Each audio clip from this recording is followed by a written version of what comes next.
ingin minta bantuan ke kepala kampung. Yang didapat KKB justru karung sampah.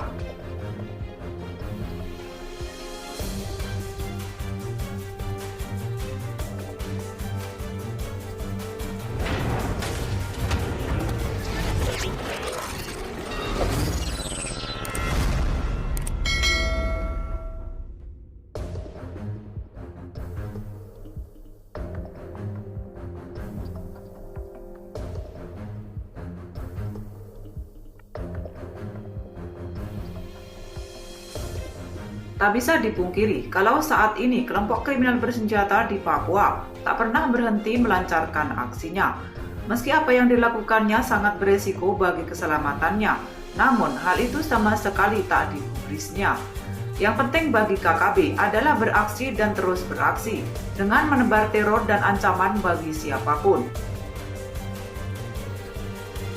Sebagaimana halnya dalam sebuah video yang viral di media sosial saat ini. Dalam video tersebut, terungkap bahwa demi memenuhi kebutuhan hidup di tengah hutan, KKB nekat masuk kampung. Tapi, untuk mengelabui warga, anggota KKB tersebut terlebih dahulu meninggalkan atribut perangnya di dalam hutan. Awalnya, anggota KKB itu berpura-pura meminta minum kepada warga. Ia tak menyadari kalau yang didatanginya adalah rumah kepala kampung. Setelah melepas lelah, oknum KKB itu lantas meminta bantuan berupa uang dan bahan makanan kepada kepala kampung. Bantuan itu katanya untuk teman-temannya yang saat ini sedang berjuang di dalam hutan. Mendengar permintaan tersebut, tuan rumah pun meresponnya, namun bukan dengan memberikan bantuan seperti yang diharapkan, sebab saat itu tuan rumah pun sedang dalam kesulitan. Mendengar jawaban itu, utusan KKB tersebut langsung pamit. Ia tak meninggalkan satu pesan pun kepada kepala kampung tersebut.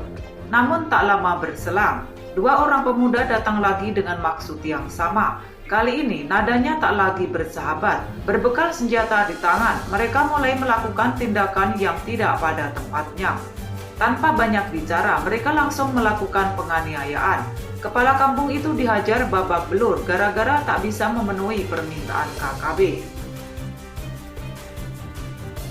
Ironisnya, usai melancarkan tindakan kejam tersebut, KKB meninggalkan kepala kampung dengan sederet pesan penting. Pesan itu adalah mereka akan datang lagi untuk mengambil bahan bantuan, sebagaimana yang sudah diminta.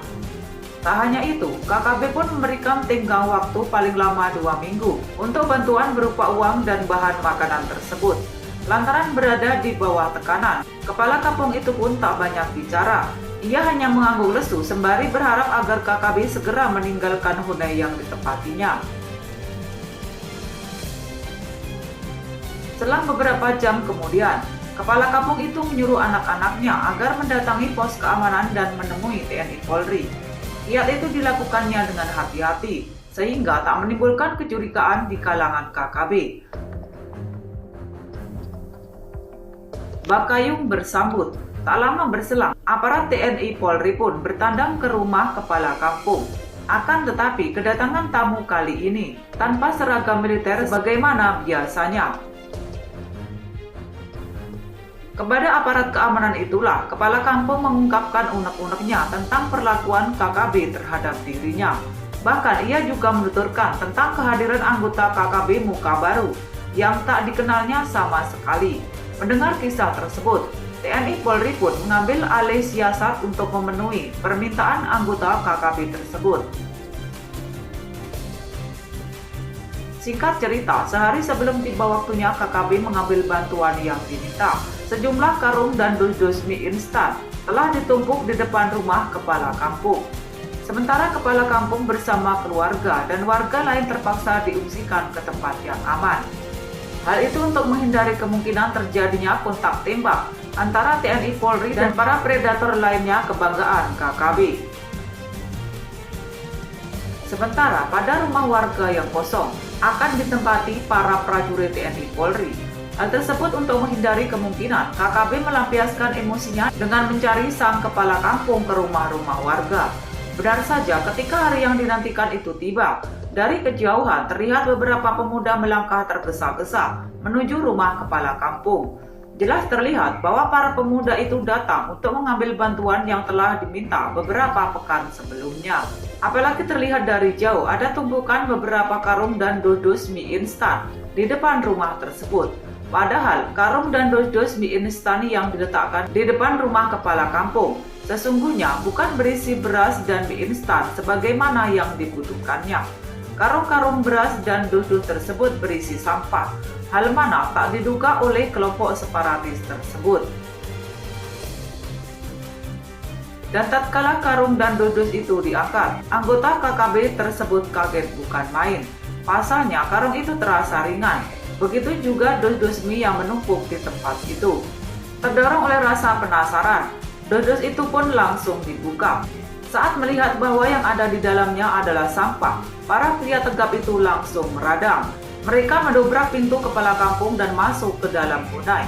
Sesaat kemudian keluar lagi dan mereka mencarinya ke rumah tetangga. Sementara pada saat yang sama, pria tersebut meniup fluid sebagai isyarat kepada teman-temannya agar segera ke Honai kepala kampung. Rupanya siasat yang dilakukan TNI Polri itu sangat jitu. Karena terbukti satu persatu KKB mendatangi Honai kepala kampung. Tak adanya sikap agresif KKB tersebut berujung duka, sebab KKB muka baru itu bakal tamat riwayatnya di tempat tersebut. Dari video yang viral tersebut, terungkap bahwa maut yang datang menjemput KKB itu bukan dengan senjata api sebagaimana yang terjadi selama ini. Anggota baru KKB itu diberi pelajaran dengan cara-cara yang tak biasanya. Mereka diperlakukan seperti apa yang dilakukannya terhadap kepala kampung. Anggota kelompok bersenjata itu dihajar terlebih dahulu baru akhirnya dikirim ke alam baka. Tak disebutkan kapan peristiwa itu terjadi dan di wilayah mana kepala kampung mendapatkan perlakuan kejam dari KKB. Namun dari video itu terlihat bahwa saat ini ruang gerak KKB semakin sempit.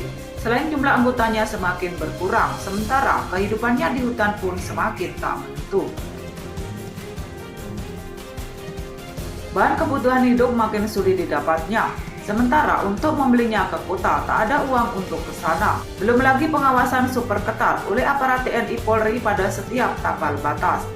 Dalam situasi yang demikian, tak ada cara lain bagi KKB kecuali kembali pada tatanan hidup yang normal. Karena tak mudah bagi Papua untuk merdeka, sebab ruang kemerdekaan itu tak akan mungkin diperoleh sekalipun dicari ke ujung dunia.